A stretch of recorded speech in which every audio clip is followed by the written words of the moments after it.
Alright, so one of the worst exercises that people ever do in a gym, I'm close enough, I'll just leave it right there, is the shrug, right? The shrug, along with the upright row, does nothing but harm for your body. So we're going to go over the reverse shrug. And the reason why the shrug does harm to your body is it makes this muscle up here, your left scap and your trapezius, it continues to develop them and make them a muscle that's generally for most people, because you think you're carrying groceries all the time, you're carrying bags, you're carrying things with your hands down by your side, your trapezius and your levator scap are getting worked all the time, and their antagonist muscles are not. So you don't need to be hitting those muscles specifically in a gym the lifting program at all. Instead, we want to be focusing a lot more onto movements that counteract that balance that back out, so that we don't get into this round kyphotic posture, especially since we're talking, we're a group of wrestlers, that we're talking about, the wrestler posture, which is already bad into that kyphosis. So basically, we're going to go through the same movement as a shrug, and here, I'll come down here, which is just, I'm showing a difference, right? I'm going here. When I'm doing it, guys, I'm here, right? I'm not rounding into that. I'm just going straight up and straight down. And the difference between this and a shrug is which direction in this joint is gravity pulling, right? So in this case, our body is the weight, right? And we have to push down.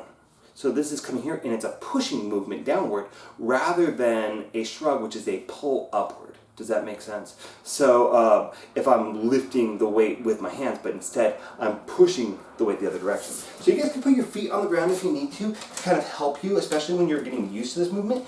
And I'm going to bring I want to keep my torso as vertical as possible. I'm going to bring my deltoids into my ears. I'm looking straight ahead. And then I'm going to come up as high as I can, right? Notice I'm not locking my elbows. They're actually slightly bent here. Okay, I'm coming down. Boom. Going into that shrug, my trapezius is getting zero work here at all, right? It's all that lower trapezius and middle trapezius, a little bit of that serratus anterior. So you're going to feel it tomorrow right in here, not up in here. And you might feel it a little bit down here in the sides. So that is your reverse shrugs, guys. I haven't actually seen anybody else use that particular movement in their programming, and I just think it never occurred to people to do it.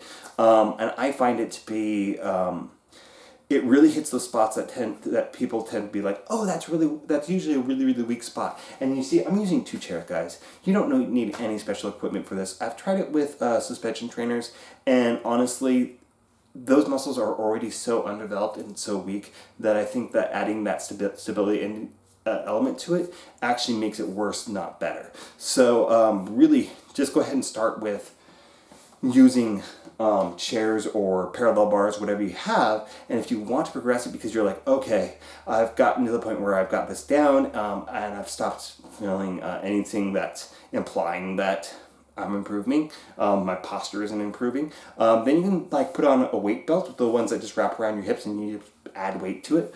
That would be a way of kind of progressing that particular exercise. All right, guys, next.